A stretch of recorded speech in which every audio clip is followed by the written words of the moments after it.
भी वैसे ही आपको देता है। तो हमारी नियत है कि इंडियन नाम से जाने की, और प्योर संस्कृत वर्ड मिल गया इस सुदृढ़ता। तो उसका और भी एक कारण है कि सुदृढ़ता रखने का ऐसा चाहता है जिसमें एक मराठी टच हो, कि सुनने से लगे कि इसमें एक मराठी टच है। कि मराठी से मुझे एक अलग सा ही लगा हुआ है, क्योंकि मेरी एक महाराष्ट्र की लैंग्वेज होने की वजह से यहाँ पे हर कोई दूसरा आदमी आपको मराठी बोलने वाला मिलता है, तो आपको उसका इतना इम्पोर्टेंस नहीं लगता है कि ठीक है। लेकिन जब देश के बाहर जब आप मराठी सुनते हो तो एक आपको अपनापन लगता है की कोई अपना रिलेटिव्स मिल गया, ऐसे खुशी माझे। आणि आमचं तिथे एक आम्ही परिवार म्हणून एक मराठी ग्रुप आहे दुबईला। काही माणसांनी पुढे येऊन एक इनिशिएट घेऊन सगळ्या मराठी बांधवांना एका स्टेजवर आणण्याचा प्रयत्न केलेला आहे।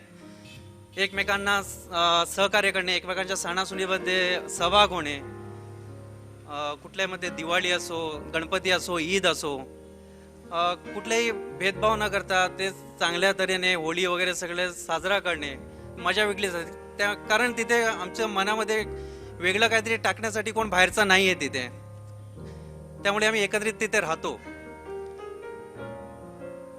पण आता तुम्हाला क्वेश्चन वाटत असेल की एवढा मराठीशी प्रेम करतोस, मग आज हे हिंदीमध्ये का? तर त्याचं कारण हे आहे की हा जो व्हिडिओ आहे आणि आजचं माझं थोडंसं एक लोकांचं सुदृढ करण्याचा एक प्रयत्न आहे, एक स्टेप घेतलेला आहे। तो यूट्यूबवर जाणार आहे आणि पुढे करोडो माणसं बघणार आहेत, तर त्यांना ते कळावं आणि कोणाच्या तरी जीवनात थोडासा एक चेंज यावा। मी एक बुक पण लिहितोय आणि ते जे बुक लिहिण्याचं पण कारण माझं हे नाही आहे की मला फेमस व्हायचं, की माझं नाव व्हावं, याची मला काही गरज नाही आहे। कारण हे मला माहिती आहे सगळी तात्पुरती आहेत, की नाव, नेम, फेम ही जस्ट तात्पुरती आहेत। आज मी काहीतरी चांगलं करतोय, तुम्ही प्रशंसा करणार, 2 दिवसात न्यूजपेपरमध्ये काही वाईट छापलं तर तेवढं वाईट आहे म्हणणार, आम्हाला माहिती आहे हा वाईटच माणूस आहे। ते सगळं तात्पुरते, टेम्पोररी। कारण मी फेलियर पण बघितलेलं आहे, अप डाऊन हे सगळं बघितलेलं आहे। त्यामुळे मी नावाची आणि पैशामागे अजिबात नाही, पैशाचा लोभ अजिबात नाही आहे। मी मोठे मोठे रिस्क घेतच असतो कायम, कारण मला माहिती आहे स्क्रॅचमध्ये काही नसताना तेव्हा कसं एक सोसायटी कशी वागायची, आल्यानंतर सोसायटी कशी वागते, ते सगळे अनुभव आहेत। त्यामुळे या सगळ्या मी फक्त ते करतो जे मनाला चांगलं वाटतं, की हे माझ्या दृष्टीने आणि सोसायटीच्या दृष्टीने काहीतरी फायद्याचं आहे तर ते करावं। ये हो गया सुदृढ़ता से रिलेटेड, और ये मैं क्यों कर रहा हूँ इससे रिलेटेड।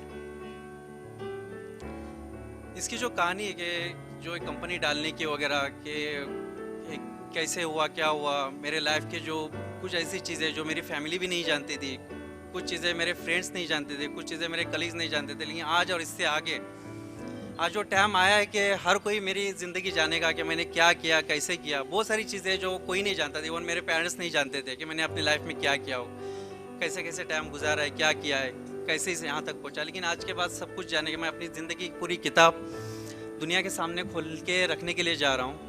बहुत सारी चीज़ें हैं जो मेरी वाइफ भी नहीं जानती होगी, कुछ चीज़ें जो वाइफ जानती है शायद मेरे फ्रेंड्स नहीं जानते। तो एक टाइम एक वक्त आता है आपकी लाइफ में कि लोग हमेशा स्टोरी सुनाते रहते हैं कि मेरे लाइफ में ये प्रॉब्लम है, मेरे लाइफ में वो प्रॉब्लम है, मुझे एक अच्छी शिक्षा नहीं मिली इसलिए मैं लाइफ में आगे नहीं बढ़ पाया, मैं एक छोटे गांव से, छोटे ग्रामीण भाग से इसलिए आगे नहीं बढ़ पाया, मैं बहुत गरीब घर से हूँ इसलिए आगे। मतलब सिर्फ दोष देने का कि ये रीज़न है, वो रीज़न है, वो रीज़न है। तो कोई किसी के पास आपकी कहानी सुनने के लिए टाइम नहीं है। आपसे बड़ी कहानी उसकी लाइफ में है, तो क्यों आपकी कहानी सुने। पहले कुछ बनो, अपनी कहानी बनाओ, फिर लोग ध्यान से सुनेंगे आपकी कहानी कि आज आप कुछ किया। आप लोग जानना चाहेंगे आपने कैसे किया। ये तो हमारे बीच का ही था, इसके पास कुछ भी नहीं था, इसने कैसे किया, ये क्यों पॉसिबल हुआ। आप सुनाओ, तो आप सुनाने में भी मज़ा आएगा आपको। तो इससे किसी को गिरते को एक सहारा मिलेगा, एक मरते को इंस्पिरेशन। इस जैसा लड़का अगर कर सकता है तो मैं क्यों नहीं कर सकता। एक चीज़ होती है यूरिडल का, जब मैं वहाँ पे जब कंपनी डाल रहा था तो एक्चुअली एक वक्त ऐसा आ गया था कि एक कंपनी में मैं जीएम की जॉब कर रहा था, जनरल मैनेजर। अच्छी खासी सैलरी थी, अराउंड 3 लाख तक सैलरी जा रही थी। 20% शेयर ऑफर हो गया था, प्रॉफिट शेयर था। मतलब एक अच्छी एक सिक्योर जो इनकम होती है वो आ गई, तो एक टाइम आ गया था।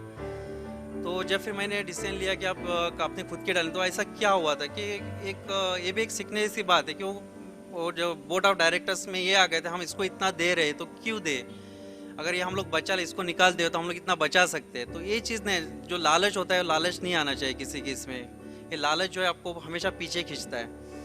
तो फिर जब मैंने बाहर जाने का सोचा, उधर से निकलने का, तो उसके बाद ऑफर्स आने लगे कि हम, कोई बोलता है हमको 4 लाख सैलरी देंगे, कोई बोलता है 5 लाख सैलरी देंगे, आज आप हमारी ऑर्गेनाइजेशन ज्वाइन करो। तो मैं सोचा कि यार अगर ये लोग इतना ऑफर कर रहे हैं तो कुछ तो बात है मेरे में। कोई ऐसे तो ऑफर नहीं कर, मैं ज़रूर इनको 10 लाख कमा के दे सकता हूँ, इसलिए ये लोग मुझे 5 लाख ऑफर करें, तो ऐसा क्या तो मैं खुद पे क्यों ना इन्वेस्ट करूँ। तो मैं अपने पेरेंट्स की मर्ज़ी के बगैर कुछ कभी कुछ करता नहीं हूँ, करता हूँ अपनी मर्ज़ी का, लेकिन उनको बोले बगैर करता नहीं हूँ। तो मैंने अपने फादर से शेयर किया कि ऐसा ऐसा हो रहा है और मैं कंपनी छोड़ रहा हूँ। तो मेरे फादर ने भी बोला कि ठीक है, अभी उनको मेरे डिसीजन से थोड़ा ये हो गया, भरोसा आ गया है कि करेगा लाइफ में तो ज़रूर कुछ ठीक ही करेगा। तो उन्होंने बोला फिर भी सोच के अभी एक सिक्योर तेरी लाइफ चल रही है और इसमें इतना बड़ा डिसीजन, वो भी कंट्री से बाहर, वहाँ पे कंपनी डालना इतना आसान भी नहीं है, और इतनी इनकम तेरी है, अभी हो रहा है, सब कुछ अच्छा चल रहा है, तो क्यों इतना रिस्क ले रहा है। फिर भी सोच, तू बेटर जानता है, तेरी लाइफ है, तू करेगा तो सब सही करेगा। मैंने बोला बस बाबा मैं कर रहा हूँ। सबने, वाइफ ने बोला कि एक अच्छा खासा चल रहा है आपका और ये सब क्यों, ये सेटअप कैसा है, तो बोला नहीं बस करना है आप। क्योंकि एक हमेशा याद रखिए, अगर आपकी एज 25 के अंडर है तो एक बी अ गुड स्टूडेंट। 25 के अंदर, 25 से 30 तक अगर आप है तो उसमें आप उन लोगों के साथ काम कीजिए, एक छोटी छोटी ऑर्गेनाइजेशन उनके साथ काम किए। मैं अपने एक्सपीरियंस से बता रहा हूँ, तो आपको बहुत कुछ सीखने मिला। आप बड़े फर्म में काम करते हो तो आपको एक लिमिटेड टास्क दिए जाते हैं, आप वही करते रहते हो। तो कोशिश कीजिए कि छोटे मोटे फर्म में काम मिले तो आपको बहुत सारी मल्टीपल, छोटे से इसमें आपको मल्टीपल चीज़ें करने का मौका मिलता है और आपको बहुत सारी चीज़ें सीखने का मौका मिलता है। 30 से 40 तक आप जो बनना चाहते हो, जो करना चाहते हो, जहाँ चाहना चाहते हो, पूरे दिल से, दिल खोल के करिए, उसको अप्लाई कीजिए। किसी की मत सुनिए कि हमेशा लोग डिस्करेज करने के लिए रेडी होते हैं कि ये होगा वो होगा, हमेशा निगेटिव बोलने वाले हमारे आसपास रहते हैं। तो अगर निगेटिव चीज़ों पे ध्यान नहीं देना चाहिए, आपको लगता है, आपको कॉन्फिडेंट है कि आप बेहतर कर सकते हो, सबसे अलग कर सकते हो, तो ज़रूर कीजिएगा।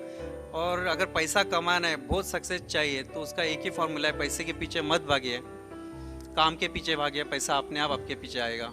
इतना आएगा कि आप सोचोगे ना, आप खुद हैरान हो जाओगे हो क्या रहा है, कैसे हो रहा है, कहाँ से आ रहा है। तो काम पे फोकस करना बहुत ज़रूरी है, अपना काम। उसके लिए फिर आप ड्यूटी आवर्स नहीं दे, डिस्ट्रैक्शन को दूर कीजिए। सोशल मीडिया जो सब है ये हैं, उसका अपने बिजनेस से रिलेटेड, अपने काम के रिलेटेड उसका फ़ायदा कीजिए। डिस्ट्रैक्शन जो है सोशल में, लोग पता नहीं, मैं कभी ट्रैवल करता हूँ तो देखता हूँ आपका कोई विजन नहीं है। एक ब्लाइंड इंसान जो बहुत सक्सेस, विजन नहीं है लाइफ में। मुझे जब से ये बात समझ में आई, मैंने टीवी देखना छोड़ दिया, मैं मूवीज़ नहीं देखता हूँ। टीवी देखना मुझे ऐसा लगता है कि पता नहीं, लोग 3 घंटा एक मूवी देखने के लिए, मैं जितने भी जो मेरे कॉन्टेक्ट्स में आते हैं उनसे हमेशा कहता हूँ कि इतना आप टाइम वेस्ट ना करें। वो 3 घंटा आप अपनी चीज़ से जो आप करना चाहते हो, जो लाइफ में आपका विजन है, उसको दीजिए कि ये चीज़ मैं कैसे कर सकता हूँ, उसके लिए टाइम, उसको सोचने में टाइम दीजिए, तो आप वो कर सकते हो। कोई भी चीज़ नामुमकिन नहीं है, आप जो चाहे, जो बनना चाहते हो बन सकते हो।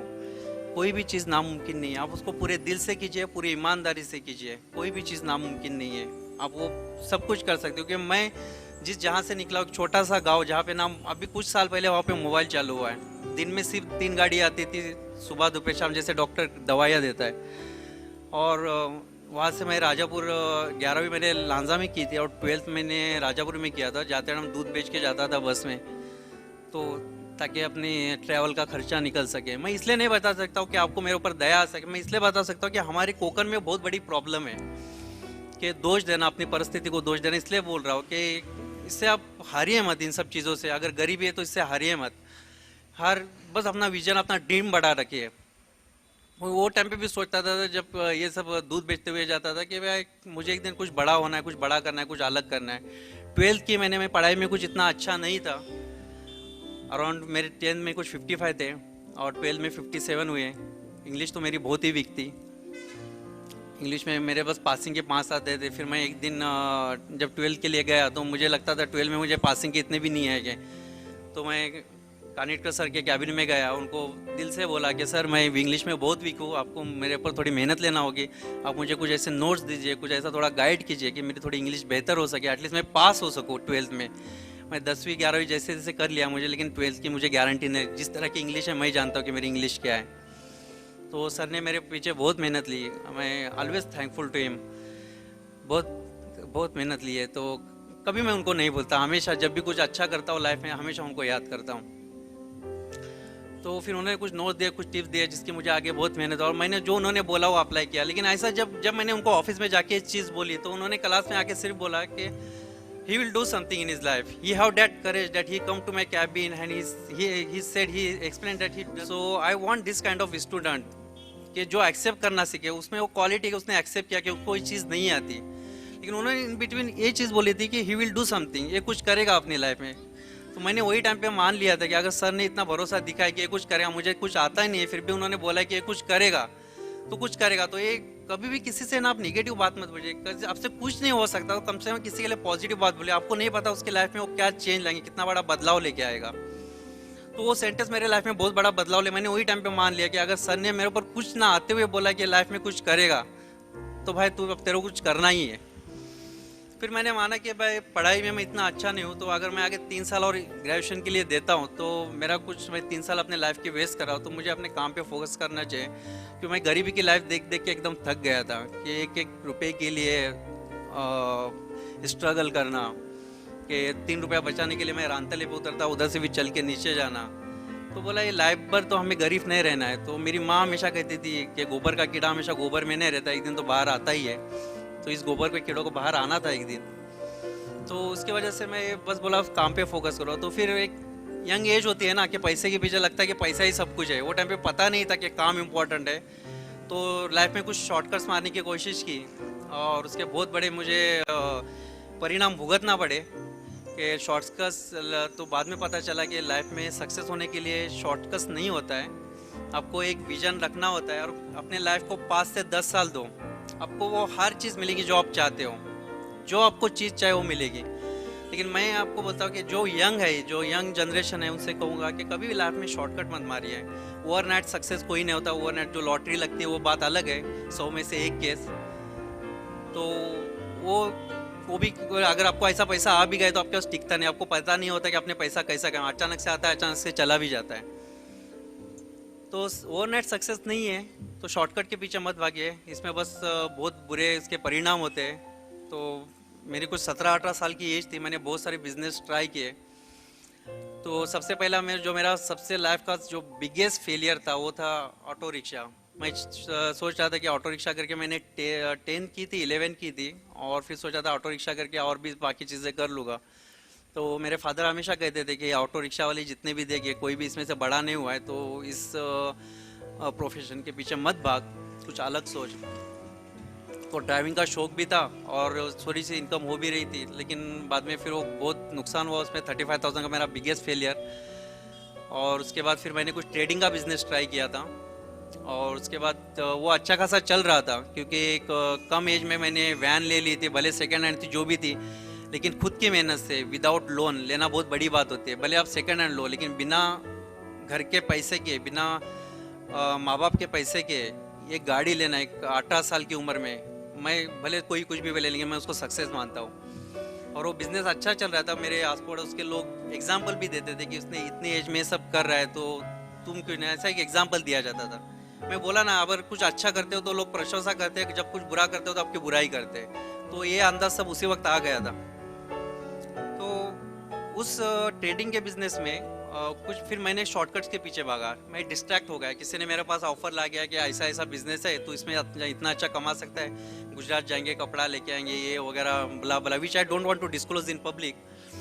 लेकिन बस यही बोलूँगा कि एक शॉर्टकट था, तो शॉर्टकट मारने की कोशिश की और उसके मुंह के बल ऐसा गिरा कि 1.5 लाख का कर्जा हो गया।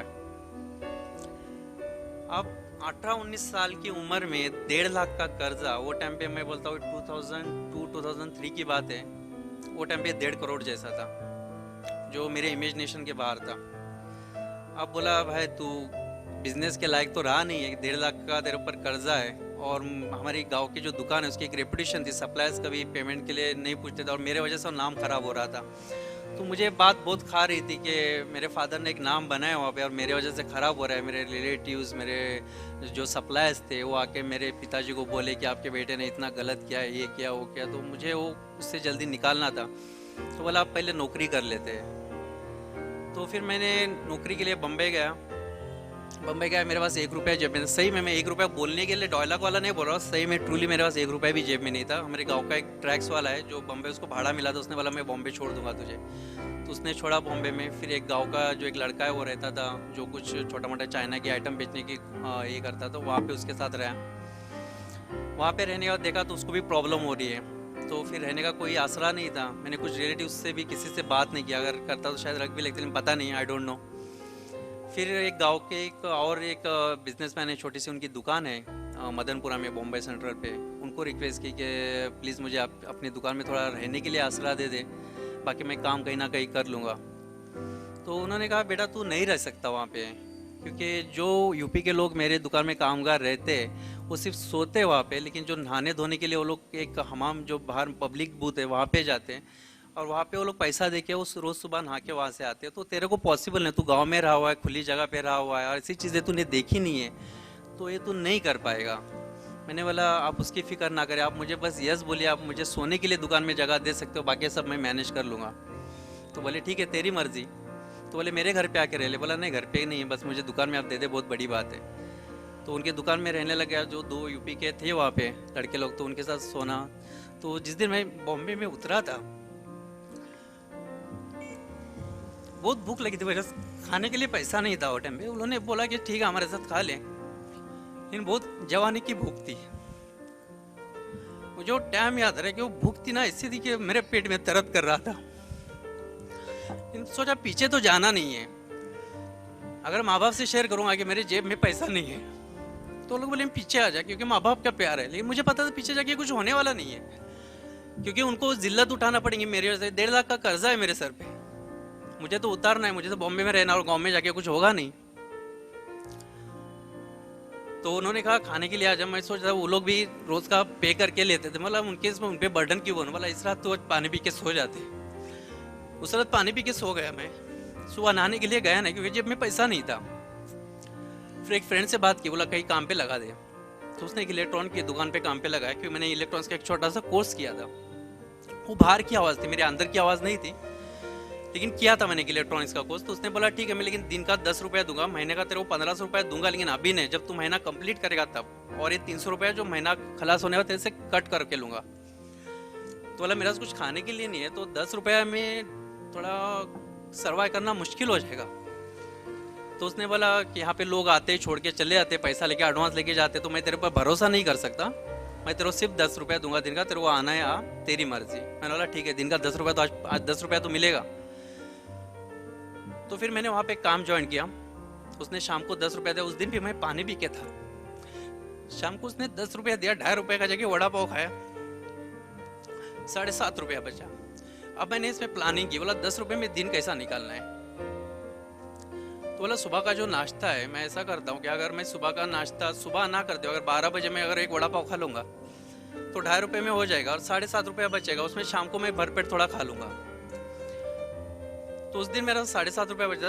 इस दिन वैसा ही किया, 2.5 रुपये का वड़ा पाव दूसरे दिन खाया दोपहर में, और फिर 2 रुपया हमाम के लिए, क्योंकि पिछले दिन मैंने बाथरूम यूज़ नहीं किया, तो नेक्स्ट डे मुझे ज़रूरी था, तो 2 रुपया वहाँ पे यूज़ किया। जो वो टाइम पे नया नया किसी पार्टी ने सार्वजनिक शौचालय बनाया हुआ था, तो 2 रुपया उधर वेस्ट किया। फिर जो बचा था शाम को उसका एक पार्ले बिस्किट का पुड़ा लिया, वो है दूसरा दिन मेरा ऐसा गया। तो ऐसा मैंने महीना गुजारा, 10 दिन का मेरा ऐसा चलता। लेकिन वो रात को जब वो 7.5 रुपये में एक खाना आता था वहाँ पे, जो एक पुलाव आता था, उसमें 2 मटन की बोटी होती थी और चावल। अगर वो आप देखो तो इतना सही होता था एक प्लेट में, आपको पता है तो ऐसा। लेकिन वो भूख इतनी होती थी रात में, तो मैं उसको भूख की वजह से उसको ऐसे पकड़ता था कि खाना आ गया सामने। ये क्या होता है जब आप किसी अपने बच्चों को बम्बई भेजते हो ना, आप उसको सारी सुविधाएं करके दे देते हो, आप उसका रहने का बंदोबस्त कर देते हो, फिर भी बच्चे कुछ दिन में वापस आ जाते हैं, क्योंकि उनको घर जैसा वहाँ पे मिलता नहीं है। तो अगर आपको लाइफ में कुछ पाना है, कुछ करना है, आपका विजन बड़ा है, तो आप नसीब वाले कि आपके पेरेंट्स ने अपने लिए इतना तो किया है कि आपको रहने का बंदोबस्त करके दिया वहाँ पे, और आप उस पर लात मार के वापस आते हो मुल्क।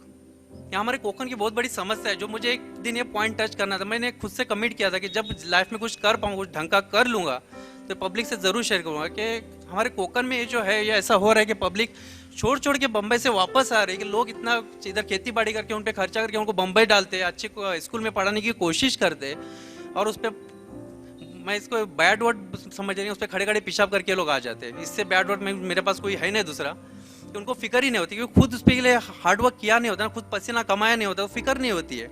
मैं ऐसे पेरेंट्स से भी कहूँगा कि आप अपने बच्चों को ऐसी गलत आदत मत लगाएं, उनको पैसे की आदत मत लगाएं, उन पे उनकी जिम्मेदारी खुद डालिए, खुद पढ़ो और खुद करो। मेरे फादर ने मेरे लिए अच्छी चीज़ यही की थी कि जब मैं 8th स्टैंडर्ड, मेरे में बचपन में कमाने का क्यों आ गया। मैं जब 8th स्टैंडर्ड में था और हमारी कामले सर है यहाँ पे, उनको पता है कि हमारे 8th स्टैंडर्ड में हमारी पिकनिक जा रही थी, सॉरी 8th स्टैंडर्ड में 10th में पूना में जा रही थी, और वो टाइम पे 350 रुपया भरने की ज़रूरत थी, और मैं दुकान में काम भी करता था। तो मैं अपने फादर से कहा मुझे 350 रुपये की ज़रूरत है, हमारी पिकनिक जा रही है पूना में। तो मेरे फादर ने कहा पहले कमाने को सीख, 350 रुपये आसमान से नहीं उतरता है। तो मेरी माँ ने फिर बहुत फाइट किया, उनसे कहा कि वो दुकान में तो काम करता है, मैं उनकी बुराई नहीं कर रहा हूँ, एक्सप्लेन कर रहा हूँ ताकि दूसरे लोगों को इससे ये मिले। तो मेरी माँ ने उनसे फाइट किया, क्या कि वो दुकान में काम करता है, आप उसको 350 रुपये दे दीजिए। उस टाइम पे मैंने ले लिया, क्योंकि मुझे जाना था, मुझे देखना था अलग, कि मुझे पता है मैंने रत्नागिरी फर्स्ट टाइम, आपको स्ट्रेंज होगा कि मैंने रत्नागिरी फर्स्ट टाइम लाइफ में रिक्शा लेने के बाद, जब मैं 18 ईयर का था तब मैंने रत्नागिरी दी। जब मुझे पहला भाड़ा मिला था तो मैं लोगों से पूछ रहा था कि रत्नागिरी कैसी दिखती है, रत्नागिरी कैसा है। सुना था कि बहुत बड़ी सिटी है वहाँ पे, राजापुर और लांजा से मैं बाहर गया नहीं था तो मुझे पता नहीं था। तो बोले बॉम्बे जैसे वहाँ पे टैक्सीज होती है, सिटी बस होते हैं। तो जिसका मुझे भाड़ा मिला था, मैंने उनको पूछा, मैंने भाई रत्नागिरी कभी देखी नहीं है और तुम मुझे डायरेक्ट रिक्शा लेके जाने बोले। उन्होंने बोले डर मत, मैं तेरे साथ हूँ, कुछ आया तो मैं संभाल लूँगा। बोला चल। तो मैंने वो एक बार 1 वे में डाल दिया, तो मुझे 1 वे का भी पता नहीं था कि 1 वे क्या होता है। तो 1 वे में डाल दिया तो सारे रिक्शा वाले चिल्लाने लग गए थे, कहाँ से आ रहे, कुछ समझता नहीं, कि दिमाग नहीं, मतलब भाई फर्स्ट टाइम रत्नागिरी देख रहा हूँ, आप क्या बोल रहे हो। तो मुझे एक ये था कि जब 10 में था कि मौका मिला था कि पूना देखने का, तो मैंने अब्बा से कहा कि मैंने अपने फादर से कहा कि मुझे 350 रुपये चाहिए। तो फिर लड़ झगड़ के माँ से वो 350 रुपये मिल गया। लेकिन पूरे ट्रिप में मेरे दिमाग में ये ख्याल था कि आज 350 रुपये के लिए अपने फादर के सामने तूने हाथ फैला लिया, जिंदगी में इसके आगे किसी के आगे हाथ नहीं फैलाना है। तो वही बचपन से आ गया था कि कमाना है, कुछ आगे बढ़ना है। तो यही था, मुझे ऐसा नहीं कि आप ये मत समझिए कि पैसे का लोभी है, सक्सेस का लोभी है, नहीं है। बस यही था कि पैसे के लिए किसी के आगे हाथ नहीं फैलाना है, जो भी करना है अपने खुद के बलबूते पे करना है। तो आगे 11, 12 सब ऐसे ही किया था, और अभी तक उसके बाद जो भी लाइफ की जर्नी है, जब भी रिस्क लेते गया, सब खुद के इस पे रिस्क लेते गया। एंड सबसे बड़ी अच्छी चीज़ कि मेरे फादर ने अपने लाइफ में बहुत फेलियर्स देखे हुए हैं, तो उनसे मुझे बहुत कुछ सीखने मिला कि बेटा ऐसा करेगा तो ऐसा हो जाएगा, ऐसा करेगा तो ऐसा। तो मैं हमेशा उनसे एडवाइस लेते रहता हूँ। तो अगर आप लाइफ में कुछ एक्शन लेते हो, कुछ फेलियर आ भी गए, तो फेलियर से डरिए मत, फेलियर से आप बहुत कुछ सीखते हो। जब कुछ नहीं मिलता तो एक्सपीरियंस मिलता है। तो आपके काम नहीं था, किसी और के काम जरूर आएगा। तो उनका एक्सपीरियंस मेरे काम बहुत आया और अभी भी आ रहा है। तो वो जो बॉम्बे की लाइफ थी, जो मैं वहाँ पे मैं फिर से आ जाता हूँ कि वहाँ पे मैं महीना ऐसा गुजारा, मैं बहुत एकदम दुबला पतला, कि पेट भर खाना नहीं मिल रहा था। तो मैं फिर कुछ फंक्शन था तो घर पे आ गया मैं। तो मेरे पेरेंट्स ने देखा कि बहुत दुबला पतला हो गया। मेरी ऐसी हालत, जैसे HIV का पेशेंट आपने देखा होगा, तो ये जो हड्डियाँ दिखती है, ऐसी हड्डियाँ दिखती थी, पूरे गाल अंदर पिचक गए थे, क्यों भूख को मारने की वजह से अल्सर हो गया था पेट में। तो फिर उसका इलाज करवा लिया। फिर फादर ने बोला जो भी कहे तो अब ये काम में नहीं जाएगा, हम तेरे को जो भी कर लेंगे, ये काम करने नहीं देंगे। मैं बोला ये ठीक है, एक हफ्ता महीना भर चलेगा, लेकिन एक टाइम तो ऐसा आएगा। मेरे पास कर्जे वाले के फ़ोन आते थे और कभी रास्ते में पूछते थे कि क्या होगा। तो वो रास्ते में पूछना वगैरह और मुझे बहुत इरीटेट करता था। बोला नहीं, कर्जा नहीं रखना है किसी आप। मैं फिर बॉम्बे की तरफ लौटा। लेकिन फिर मैंने वेटर की जॉब ज्वाइन की, जो रात में वेटरिंग करना था। तो उसमें शादी में वगैरह वेटर का काम होते वो किया। तो उसमें मुझे जो 250 रुपया मिलता था, पेट भर, सबसे अच्छा बात थी कि पेट भर खाना मिलता था। तो रात में वेटर का काम करने का 250 रुपया लेने का, दूसरे दिन वो सब ऑफिसर्स के चक्कर मारने के, इंटरव्यूज़ के लिए कहीं जॉब मिलती है। 5,000 की नौकरी के लिए भी किसी ने रखने के लायक मुझे नहीं समझा, कि बोले नहीं। फिर एक लैडर का काम मिल गया दिन में, वो बोला 50 रुपया देगा, जो लैडर के लिए जो नॉब्स ठोकने होते हैं वो काम मिल गया, वो किया। लेकिन कभी भी कितने भी कुछ उसमें बुखार वगैरह भी आई, लेकिन कभी घर पे नहीं बताया कि मुझे ये प्रॉब्लम है। कुछ पता था कि अगर बताऊंगा घर पे तो ये बोलेंगे कि वापस आ जा। तो घर पे कभी नहीं, कितना भी कुछ भी, कभी कुछ वो हथौड़ा लग जाता था तो खून आता था, ये कभी हाथ सूजा है, क्या हुआ है, कभी चीज़ कोई घर पे नहीं बताई। जो भी है बोला करते रहो, आप पीछे नहीं मुड़ना है, जो भी आगे बढ़ना है। तो ऐसा करते जब तक बाहर की, बोला मुझे बाहर जा, बोला इतना बड़ा कर्जा है तो बाहर जाके उतार सकता है। जो भी कर्जे वाले मुझे पूछते थे कि हमारे पैसे का क्या, कोई 50 रुपए के लिए रास्ते में पूछता था कि पैसा क्या, मेरे दिल से ये बोलता है भाई मुझे तेरा देना है, सच में देना है यार, थोड़ा यकीन कर प्लीज। लेकिन कोई क्यों यकीन करे, तेरा सही क्या देने के लिए। मुझसे बोलता बस यार मैं दूंगा, तेरा 1-1 रुपया चुकाऊंगा, बस मुझे अभी पूछ मत। उसमें खाली एक ही इंसान करता था जिसका सबसे बड़ा कर्जा था 35,000 रुपीज़ वो टाइम पे। और मुझे पता है कि 35,000 उसके लिए उतनी बड़ी अमाउंट थी, क्योंकि वो मेरे से रोज़ उठता बैठता था, क्योंकि उसको भी उसके जो सप्लाई उसके फ़ोन आते थे और उसका 35,000 मेरे पास था। लेकिन उस इंसान ने मुझे कभी पूछा नहीं। तो मुझे वो भी फील होता था और शर्म महसूस होती कि इंसान मुझे पूछ नहीं रहा है। 35,000 इसका मैं सबसे बड़ी अमाउंट तो इसी की देनी है, बाकी सबके 700 800 1000 ऐसे 3000 ऐसे अमाउंट है। तो ये पॉइंट बहुत इंपॉर्टेंट है कि आप किसी पे ट्रस्ट करें, बिलीव करें तो उसकी जात धर्म देख के मत कीजिए, बस दिल का रिश्ता होना चाहिए। आप किसी को दिल से मानिए, किसी की जात धर्म देख के उससे दोस्ती या रिलेशन मत कीजिए। तो जो 35,000 था वो ना मेरा रिलेटिव था, ना मेरे मुस्लिम समाज से था, वो एक हिंदू समाज से, और वो अन्ना यहाँ पे आज आए हुए हैं राजापुर के। वो एक मेरे लाइफ में बहुत इंपॉर्टेंट पर्सनैलिटी है, जो कभी उनका मैं वो शुक्र जो एहसान है कभी भूल नहीं सकता। कि 35,000 वो टाइम पे जिसकी 35 रुपीज़ कमाने की औकात नहीं थी, उस पर 35,000 छोड़ना बहुत बड़ी। तो मैं उनको पर्सनली जाके बोला अन्ना मैं जानता हूँ ये आपके लिए कितनी बड़ी इंपॉर्टेंट अमाउंट है, और 35,000 वो टाइम पे 3.5 लाख जैसा था। तो बोला आपके लिए ये बहुत बड़ी अमाउंट है, आप मुझे पूछ भी नहीं रहे तो, लेकिन मैं आपको पैसा दूंगा अन्ना। थोड़ा बोले बेटा तू फिक्र मत कर, तू अपनी तबीयत का ध्यान रख, मेरे पैसे की फिक्र मत कर, तू बस अपनी तबीयत पे ध्यान दे, अपने काम पे ध्यान दे, जब तेरे को मिलेगा ना तब देखेंगे अपन, तू मेरे पैसे मैं तेरे को पूछ रहा हूँ, तू जा तो अपना काम देख। मैं रोया उनके सामने। मैंने अपनी लिस्ट बनाई कर्जदारों की कि किसको किसको कैसा देना है। जो बहुत सताने वाले थे उनके ऊपर लिखा, भले उनका छोटा अमाउंट था ऊपर लिखा, जो सताने वाले थे उनका अमाउंट नीचे लिखा। और बाहर करते करते करते फिर एक रिलेटिव को दया आई, उसने कहा मैं तेरा बाहर जाने का बंदोबस्त कर सकता हूँ लेकिन काम बहुत टफ है, करेगा? बोला क्या काम है? बोले पेट्रोल पंप पे काम करना है, वहाँ की धूप बहुत डेंजर होती है, 50-55 टेम्परेचर चलता है, ऊपर आसमान और नीचे रेगिस्तान। बोल करेगा? बोला करूँगा। बोला बस मुझे चांस दीजिए बाहर जाने का, कि बोला मेरे इतने कर्ज है कि मुझे कुछ बड़ी अमाउंट चाहिए नौकरी में जिससे मैं कर्जे जल्दी उतार सकता हूँ। बोला यहाँ ओके कुछ 50 रुपया 2.5 रुपया डेली का मेरे खर्च खुद के खर्चे नहीं हो रहे, मैं कर्जे कहाँ से फेडूंगा? तो फिर उन्होंने एक क्या बोला, ठीक है लेकिन मेरा एक बात याद रखना, मेरा नाम नहीं खराब होना चाहिए, 3 साल का कॉन्ट्रैक्ट खत्म हुए बगैर तू वहाँ से हिल नहीं सकता। बोला फाइन ठीक है एक्सेप्टेड। बाहर गया।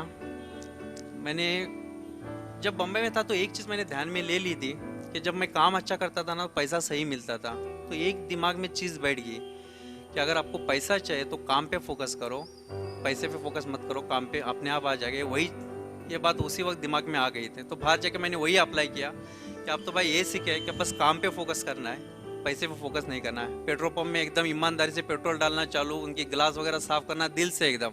मेरे साथ वाले कलीग मुझे छेड़ते थे, भाई गिलास मत साफ़ कर, तू साफ़ करता है, पीछे वाला गाड़ी वाला बोलता है मेरी भी साफ़ कर, तो ये सब तू क्यों करता है? बोला नहीं कंपनी मुझे जो पैसा दे रही है मैं उसका पूरा ईमानदारी से कमाना, मुझे एक भी उसका हराम पैसा नहीं चाहिए, जो करूँगा ईमानदारी से। तुमको नहीं करना है नहीं करो, मैं तो करूँगा।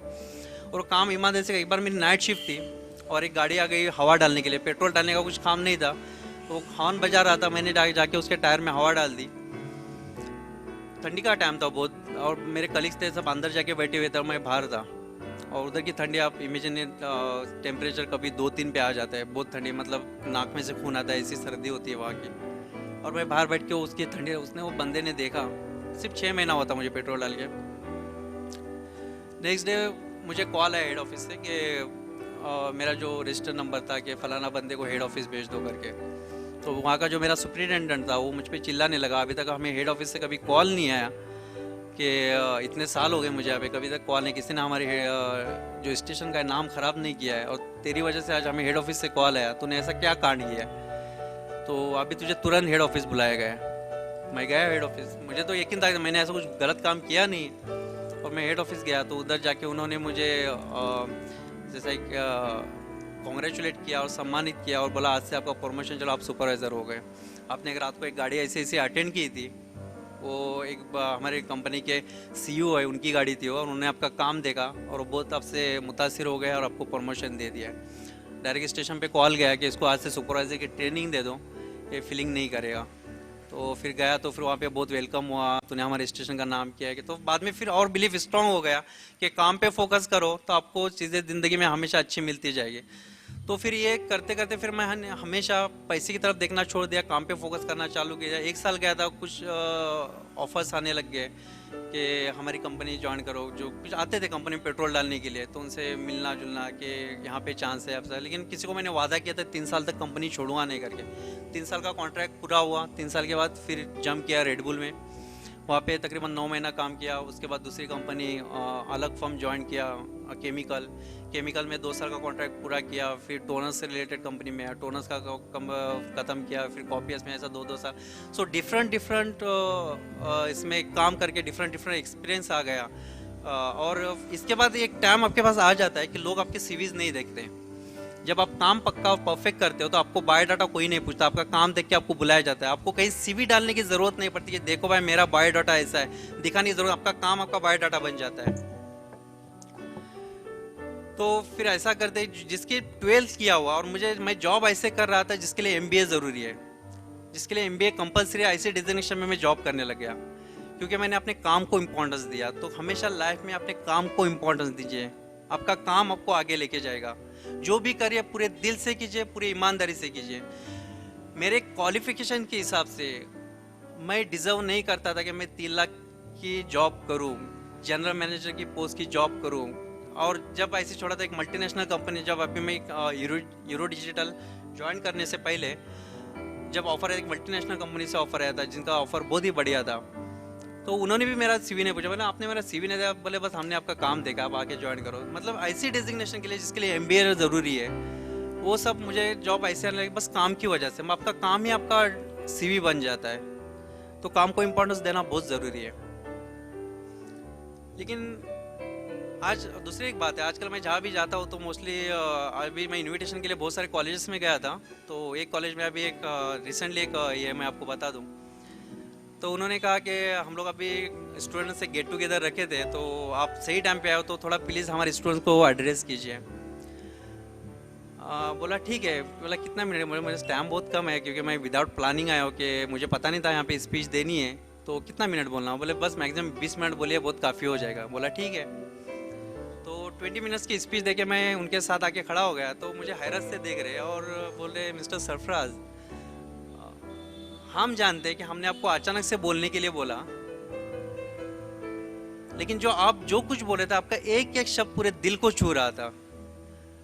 तो इसका राज क्या है कि आप जो बोल रहे थे पूरे दिल पे असर कर रहा था विदाउट प्रिपरेशन। की स्पीच की उन्हें आपने प्रिपरेशन नहीं की थी और विदाउट प्रिपरेशन इतना परफेक्शन कैसे आया? तो मैंने मुस्कुराया, उनको बोला कि आपका एक्चुअली एक सवाल नहीं, एक सवाल में एक्चुअली 3 सवाल है और तीनों के मैं जवाब दूंगा। इसमें पहला सवाल ये है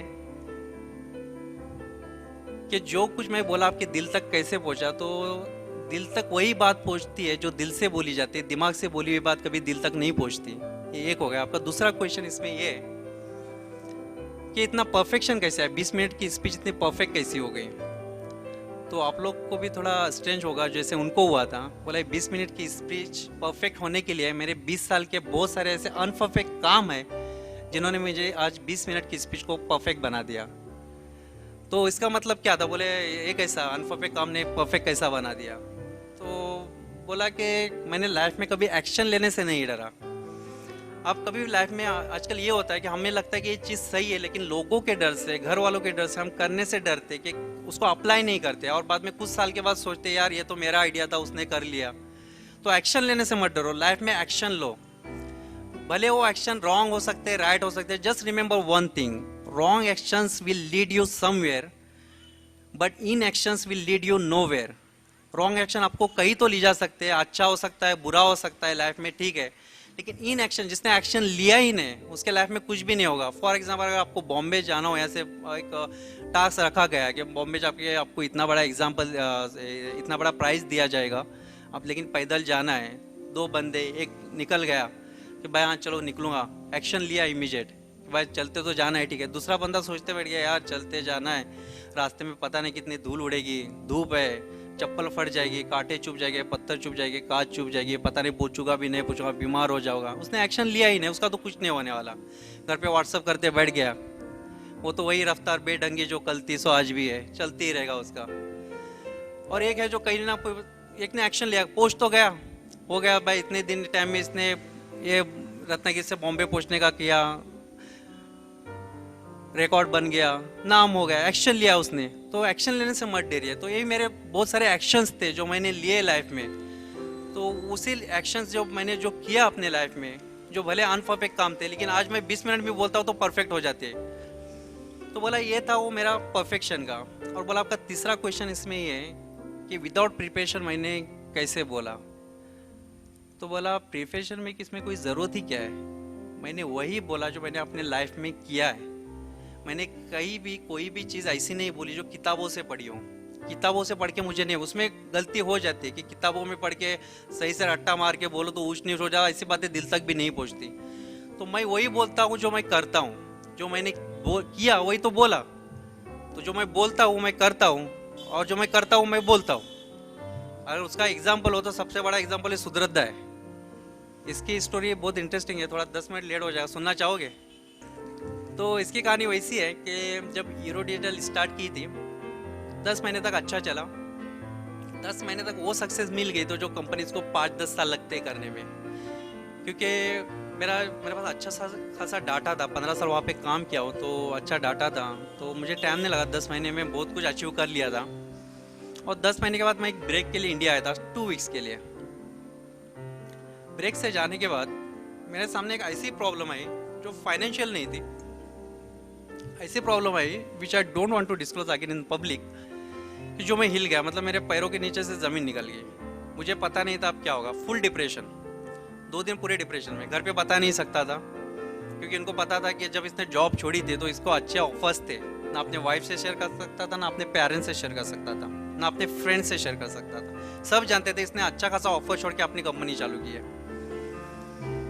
तो फुल डिप्रेशन में था 2 दिन। पता नहीं था कि 2 दिन के बाद भी कंपनी की क्या हालत होगी, कहाँ जाएगा। वो ऐसी प्रॉब्लम थी जिसके लिए मैं प्रिपेयर नहीं था। अदरवाइज मैं सब प्लान करके चलता हूँ, लेकिन उसके लिए मैं रेडी नहीं था। तो उस डिप्रेशन में जब घर पे बात किया तो उनको पता था कि कुछ तो प्रॉब्लम से गुजर, लेकिन पता नहीं एग्जैक्ट क्या प्रॉब्लम है, लेकिन उनको पता था कि कुछ तो प्रॉब्लम है। और मेरा एक करीबी दोस्त है, फ्रेंड है मेरा, वो बहुत क्लोज होने की वजह से, now he is also my team member. तो उसको पता था कि सरफराज ये प्रॉब्लम से चल रहा है। उसे भी 100% नहीं पता थी, लेकिन थोड़ी बहुत थी पता, because is my close friend. तो उसने एक बार मुझे खाने पे इनवाइट किया, बोलता है सरफराज खाने पे आ जा। बोला ठीक है। मैं खाने पे गया, खाना खाया हमने, और वो प्रॉब्लम पे बात करने लगा कि ऐसी ऐसी प्रॉब्लम है, क्या करेगा बता, इसका क्या सॉल्यूशन है, गलती किया ये वो। अब वो प्रॉब्लम पे बात करें, मैं सॉल्यूशन पे बात कर रहा हूँ कि ज़िंदगी में हमेशा मैंने प्रॉब्लम पे बात नहीं किया। प्रॉब्लम पे अगर तो आप बात करते हो तो प्रॉब्लम क्या करी? प्रॉब्लम का काम है प्रॉब्लम पे काम करना, अपना काम है सॉल्यूशन पे काम करना। तो मैं सॉल्यूशन पे बात कर रहा था, लेकिन वो प्रैक्टिकल नहीं था और वो उससे इंटरेक्ट नहीं हो पा रहा था। तो मुझे इसके एक्सपीरियंस से समझ में आ गया कि इसको ये बात समझ में नहीं आ रही। तो उसका उधर से माइंड हटाने के लिए मैंने उसको बोला, अभी देख यार 2 दिन भी पता नहीं कंपनी की आपकी हालत क्या होगी। और मैं उसको बोला, अच्छा सुन यार, मैं एक कंपनी इंडिया में भी डाल रहा हूँ। तो एकदम शांत हो गया। अब उस जगह कोई और होता तो फिर वो बोलता पागल है क्या, अभी जो कंपनी डाल रहा है पता नहीं तेरा 2 दिन के बाद क्या होगा, और ऐसे इसमें बोल रहा है, मतलब एक बिल्डिंग तो बना रहे हो और पता नहीं उसी वक्त आप दूसरी बिल्डिंग का प्लान कर रहे हो, पता नहीं अब क्या होगा। तो वो कोई भी पागल ही बोलेगा ना। तो उसने ना मुझे पागल बोला ना हंसा। उसके शायद 2 रीज़न हो सकते हैं कि एक तो ये हो सकता है कि वो मेरा बेस्ट फ्रेंड था, मेरे मुंह पे हंस नहीं सकता था, या फिर दूसरा रीज़न ये हो सकता है जब मैंने उसको ये बोला तो उसमें पूरा आत्मविश्वास था, एक कॉन्फिडेंट था, एक बोलने में आवाज़ में एक एनर्जी थी जिसको फील किया जा सकता। मैं आज भी वो एनर्जी फील कर सकता। मैंने किस एनर्जी से बोला था, एक जुनून था उसमें कि करना है, बस बोलने के लिए नहीं बोला था। पता नहीं कोई प्लानिंग नहीं, कुछ भी नहीं, बस उसको बोल दिया कि इंडिया में कंपनी डालना है। आज इस बात को बराबर 1 साल हो रहा है और 1 साल के अंदर ही कंपनी अपनी हो गई। तो उसने कुछ बोला नहीं, बस ऐसा मुंह पे हाथ लिया। तो ऐसा ही उसका एक्सप्रेशन था, सरफराज तो ऐसा नहीं लगता कुछ जल्दी हो रहा है? उसको बोला जल्दी का तो पता नहीं, बस मैं लेट नहीं होना चाहता यार, बस मुझे लेट नहीं होना है। बस उस टाइम उधर से उठा वैसा ही। और एक वो स्टेप रहती है जिसका विजन बड़ा है ना, ये हर किसी के काम आएगी। मैं आपको बताता हूँ, ये वो स्टेप थी। मतलब मैं उस बॉर्डर पे जाके खड़ा हो गया था। अब चढ़ते जा रहे हो, चढ़ते जा रहे हो, चढ़ते जाओ। अब एक ऐसी सीमा पे आ जाते हो जहाँ पे आपकी मदद करने वाला कोई नहीं होता है सिवाय एक पर्सन के, आप खुद। मतलब आपका कोई भी कितना भी नज़दीकी हो, कितना भी करीबी हो, आपके माँ बाप हो, वाइफ हो, हस्बैंड हो, जो भी, कोई आपकी मदद नहीं कर सकता। क्योंकि वो स्टेप ऐसी है कि जहाँ पे आप जाके खड़े होते हो, जहाँ पे आप राइट पे देखो, लेफ्ट में देखो, आपको खड्डा दिखेगा, पीछे रास्ता साफ है उतरने के लिए, जो आपको क्लियर दिख रहा है सबको भी वही दिख रहा है। आगे बिल्कुल डार्कनेस, ध्यान से सुनना, आगे बिल्कुल डार्कनेस, एक कदम भी आगे बढ़ाओ आपको पता नहीं क्या होगा। तो अगर आप किसी से शेयर भी करते हो तो सब यही बोलेंगे जो आपको दिख रहा है वही उनको दिख रहा है, वो बोलेंगे भाई नीचे उतर, नीचे का रास्ता साफ है। लेकिन मुझे पता है यहाँ से अगर नीचे उतरा तो फिर वही सुनना है, करके देख लिया ना, वो टाइम में तेरे को बोल रहे थे सुना नहीं, तो क्या सुनना है हमको पता है, तो शेयर करो ही क्यों। तो मैं किसी से शेयर नहीं करने वाला था, क्योंकि ये स्टेप ऐसी थी, मैंने अपनी लाइफ की पूरी पूंजी लगा दी थी, कुछ नहीं, जो जिंदगी में कमाया सब लगा दिया था। मैंने आपको बोला ना, मैंने पैसे से कभी प्यार किया ही नहीं। मैं आज भी अगर मुझे लगता है कि ये डिसीजन सही है, मैं पूरा लाइफ का पूरा पूंजी लगाने के लिए रेडी रहता हूँ। तो मुझे पता है कि ये सब फिर कमाया जा सकता है, पैसा परमानेंट नहीं है, टेम्पोररी है, आज अपने पास है कल दूसरे के पास चलते रहेगा। लेकिन जो आप दिल से करना चाहते हो आपके पास एक ही वक्त होता है, मौका होता है, जब दिल में आता है उठ के कि करना है तो भाई करना है। तो मैं फेलियर से नहीं डरता, बचपन से नहीं डरता हूँ, तो अभी भी नहीं। जो भी बड़े बड़े स्टेप्स है अपने इससे बड़े लेते रहता हूँ। मेरी माँ हमेशा बचपन में कहती थी कि जितनी चद्दर है उतने पैर लंबे कर, और मैं उससे हमेशा करता था, माँ क्यों क्यों जितनी चद्दर उतने पैर लंबे करूँ, अगर मेरे को चद्दर नहीं पूरी तो चद्दर चेंज कर लूँगा, जितनी चद्दर उतना आखुड़ के अंदर क्यों बैठूँ। वो बाद में उसने बोलना ही छोड़ दिया, फिर कुछ दिन के बाद बोल रही थी इसका कलेजा ही उल्टा है, फिर कुछ दिन के बाद वो भी बोलना छोड़ दिया, आप बोलते इसका कलेजा ही नहीं है। तो शायद हंस रही है। तो ये स्टेप थी कि मैं किसी से शेयर नहीं कर सकता था, वो ऐसा डार्कनेस पे था, वो बॉर्डर पे चढ़ते चढ़ते चढ़ते आ गया और किसी से शेयर नहीं कर सकता। तो वो टाइम पे ध्यान लीजिए, वो इस बात को वही लोग समझ पाएंगे जो विजनरी है, जिसका ड्रीम बड़ा है, वही लोग इस बात को समझ पाएंगे। तो उस स्टेप पे जब आप जाने के बाद बस एक बात ध्यान में रखना, बिल्कुल किसी से शेयर मत करना, ना पीछे उतर के चल के जाना है, बस 2 कदम और आगे बढ़ाना और देखना कुछ देर बाद आप टॉप पे हो गए, जो आज मैं फील कर रहा हूँ। और मैंने वही किया, बस 2 कदम आगे बढ़ाया और जो मुझे चाहे था मिल गया। उसके बाद जो ग्रो, और मुझे पता था वो जो बुरा था वो अच्छे के लिए हुआ था। उस टाइम पे लग रहा था कि बुरा हुआ करके, what ever happens happens for good. Akbar Birbal की जो स्टोरी तो आपने सुनी होगी ना, अंगठा कटने वाली, सुनिए कितने लोगों ने सुनी है, राइज हैंड। अंगठा कटने वाली कितने, इतने लोग, कम लोगों ने, तो सुना दूं, सुनना चाहोगे? क्या होता है कि एक बार अकबर बादशाह जब तलवार निकाल रहे होते, तो तलवार निकालते निकालते उनका अंगूठा कट जाता है। तो बिरबल से कहते हैं यार देख मेरे साथ बुरा हुआ, मेरा अंगूठा कट गया, खून निकल रहा है। तो बिरबल कहता है बादशाह सलामत, आप फिक्र मत कीजिए, जो भी होता है अच्छे के लिए होता है। बोलता है मेरा खून निकल रहा है, और ये बोलता है जो होता है अच्छे के लिए होता है। बोलता है अब इसका अच्छा मैं करता हूँ। सिपाही से कहता है इसको कोड़े मारते हो रात भर और इसको बोलना कि जो होता है अच्छे के लिए होता है, और सुबह में इसको सूली में लटका देना, वो भी अच्छे के लिए होगा, तब इसको पता चलेगा कि दर्द का एहसास कैसा होता है। तो उसको रात भर पिटा जाता है और उनको बोल के ऑर्डर दे के जंगल में चला जाता है। जंगल में जब वो चला जाता है अपनी फौज से बिछड़ जाता है, अपने सिपाहियों से बिछड़ जाता है, और कुछ आदिवासी उसको पकड़ लेते हैं। आदिवासी उसको पकड़ने के बाद उसको उल्टा लटका देते हैं। अब बोलते हैं हमें इसकी बलि देनी है। उसमें से एक आदिवासी देख लेता, अब ये कटने वाला है, उसमें से एक आदिवासी देख लेता है इसका अंगूठा कटा हुआ है। तो वो कहता है भाई हम इसकी बलि नहीं चढ़ा सकते क्योंकि ये तो अशुद्ध है, और उसको छोड़ दिया जाता है। अब उसको बात समझ में आती है कि मेरा अंगूठा कटना अच्छे के लिए हुआ था, और उसको बिरबल की बात याद आती है, और वो भागता दौड़ता जंगल से आ जाता है कि बिरबल को पता नहीं, अब उसको सूली पे चढ़ा भी दिया हो गया, शायद उसको फांसी दी भी गई होगी, इसलिए भागते भागते आता है। वो उसको चढ़ाने वाले होते हैं, इतने में पहुंच जाता है वहाँ पे, और बोलता है कि इसको उतार दो। उसके पैर पकड़ लेता है कि तुमने मेरे अच्छे के लिए बोला था, मैं समझ नहीं पाया, सही में ये अच्छा हो गया था कि मेरा अंगूठा कट गया, नहीं तो आज मेरी सूली चढ़ जाती। और फिर वो बिरबल को छुड़ाता है। फिर बिरबल जब इतना मार खा के जब उतरता है तो बोलता है जस्ट रिलैक्स, आप मुझसे माफ़ी मत मांगिए, जो होता है अच्छे के लिए। बोलता है तो इतना मार खाने के बाद भी बोलता है कि जो होता है अच्छे के लिए होता है, कैसा मतलब क्या है? बोलता है सही बात है, अगर आप मुझे यहाँ पे लटका के नहीं जाते और आप मुझे साथ में लेके जाते हैं तो वो लोग आपको छोड़ते हैं और मेरी सूली चढ़ा देते हैं। तो what ever happens happens for good, इस पर मेरा बिलीव है, जो भी बुरा होता है अच्छे के लिए होता है। तो ये हो गया उससे रिलेटेड।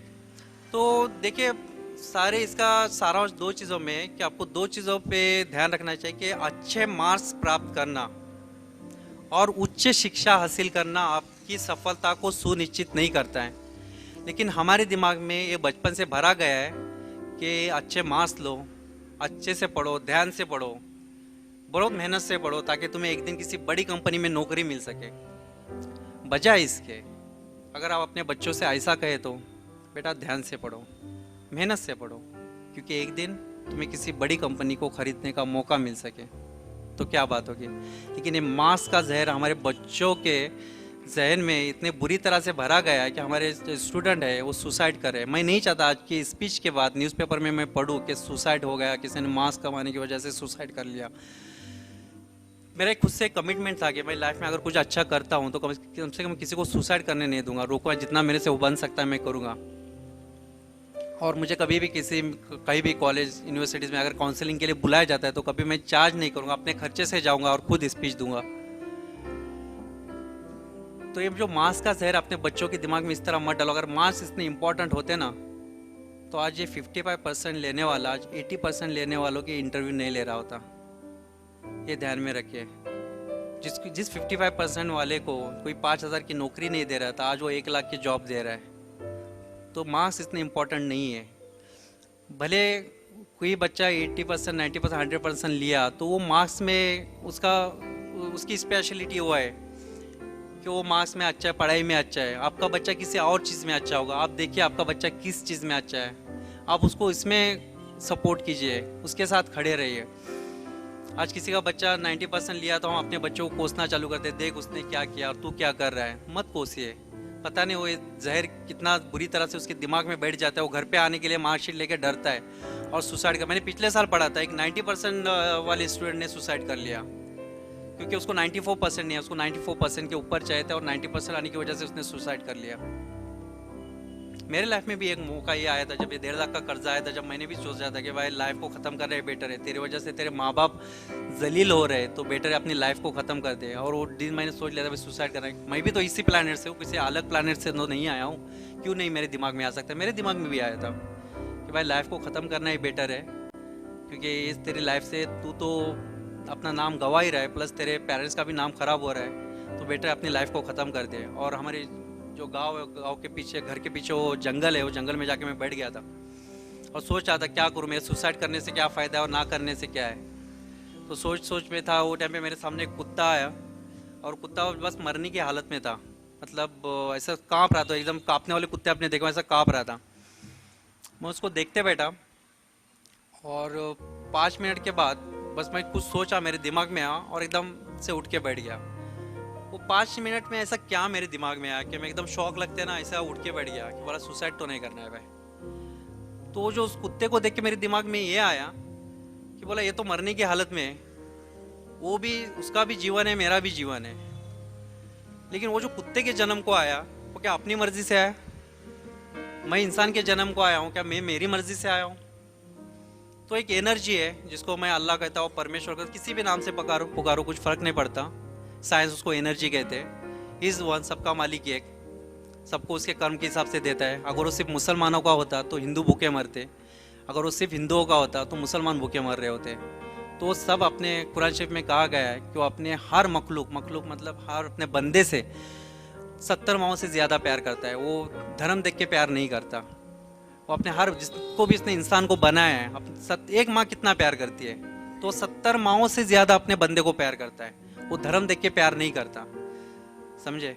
तो उसने अगर हमें इंसान बनाया तो कुछ सोच के बनाया कि बंदा कुछ करेगा। उसने उसको कुत्ता बनाया तो उसने कुछ सोच के बनाया कि कुत्ता ही रहेगा। तो अगर उसने मुझे कुछ बिलीव करके, मेरे ऊपर भरोसा करके अगर मुझे इंसान बनाया और मैं कुत्ते की मौत मरने अगर जाता हूँ तो मैं उसके भरोसे को तोड़ रहा हूँ।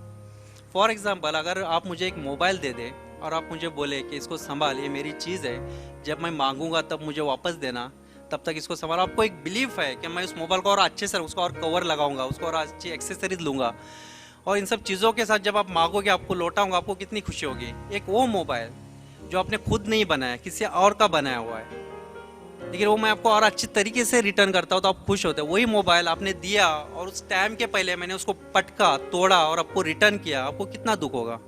उस चीज़ के लिए दुख होता है जो आपने बनाए भी नहीं।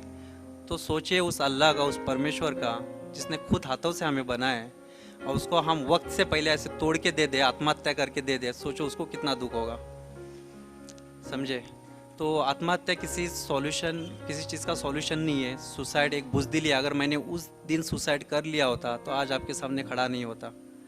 तो उस दिन कमिटमेंट ज़रूर किया था कि लाइफ में कुछ बनूंगा और ऐसा बनूंगा कि जो भी सुसाइड करता है उसको बोलूँगा कि भाई चल उठ, अगर मैं कर सकता हूँ तो तू क्यों नहीं कर सकता।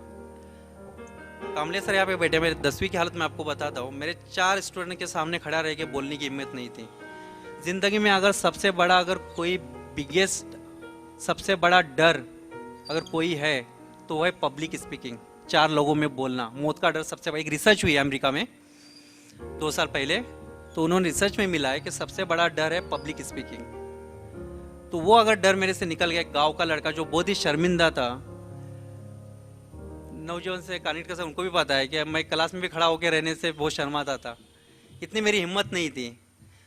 अगर किसी लड़की से बात करने बोलो तो मेरे हाथ पैर कांपने लगते, होठ है ना थर थर थर थर हो जाते थे। तो एक गांव से लड़का जो कुछ नहीं था, अगर मेरे जैसा लड़का अगर कुछ कर सकता है तो जिंदगी में, लाइफ में, कहीं भी दुनिया में कोई भी कुछ भी कर सकता है। अगर यहाँ पे आज आप सचिन तेंदुलकर को बुलाओ या फिर एपीजे अब्दुल कलाम होते हैं और आते हैं और कुछ अगर आपको एड्रेस करते, कुछ बोलते हैं, तो एक दिमाग में आ जाता है कि तो ये भाई पैदाइशी जीनियस है, ठीक है। तो वो अगर मोटिवेट भी करते हैं तो वो बात दिल पे असर नहीं कर पाती, क्योंकि ऐसा लगता है ये तो पैदाइशी जीनियस है।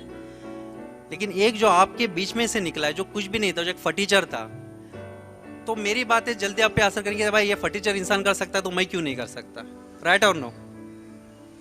तो इसलिए मैं अपनी बात खुद बता रहा हूँ और इससे आगे भी सबको ये करते जाऊंगा कि भाई अगर मेरे जैसा इंसान कर सकता है तो लाइफ में कोई भी कुछ भी कर सकता है। तो ज़िंदगी से हारो मत, सुसाइड ये सॉल्यूशन नहीं है, समझे। अगर आपके दिल में, जो स्टूडेंट है मैं उनसे कहता हूँ कि अगर आपके दिल में सुसाइड का ख्याल आता भी है तो अपने माँ बाप के बारे में सोचिए, जो आपकी एक ठोकर से तकलीफ में आ जाते हैं। कल आपकी लाश अगर कफन में लिपटी देखे तो सोचो उन पर क्या गुजरेगी, क्या बीतेगी उनके दिल पे।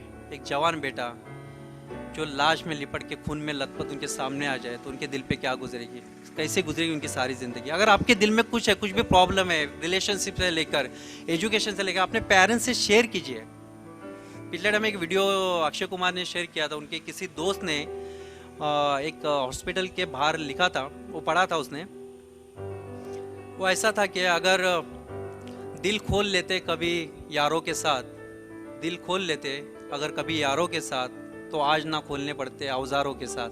तो दिल खोल के बात कीजिए। आज किसी के पास दिल खोलने के लिए टाइम ही नहीं, क्योंकि हर कोई व्हाट्सअप खोल के बैठा हुआ है, शेयरिंग नहीं हो रहा है। आप पेरेंट्स से पूछो तो वो व्हाट्सएप पे लगे, बच्चों के लिए उनके पास टाइम नहीं। मैं ये तो हो गया स्टूडेंट से रिलेटेड, मैं पेरेंट्स पे भी आता हूँ। क्या आज आपके पास टाइम है अपने बच्चों के लिए?